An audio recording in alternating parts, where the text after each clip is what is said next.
为了展现今年度淡市社会福利成果，小局当然用地桥活泼来开场，特别是家访中心主任施千发用9天现女的装扮造型来演出，上届去媒体眼光。降落100英尺，用马路2段6号7楼，收到。9天玄女，法力无边，神力满满，降嘎！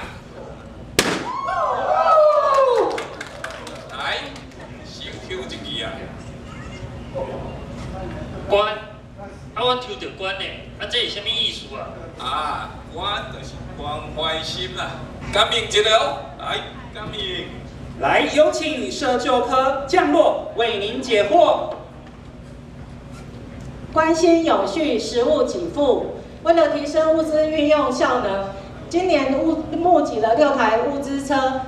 通过32处的食物爱心银行以及19处的惜食平台，还有公益平台的多元管道，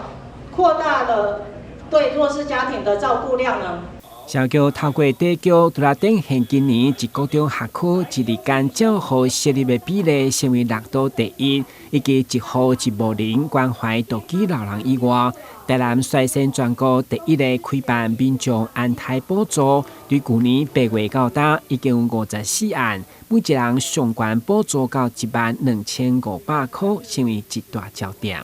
我们今年也推了一个叫做安胎计划。那针对我们少子化的问题呢，我们做了一个安胎的计划，就希望说透过医生针对我们的孕母呢，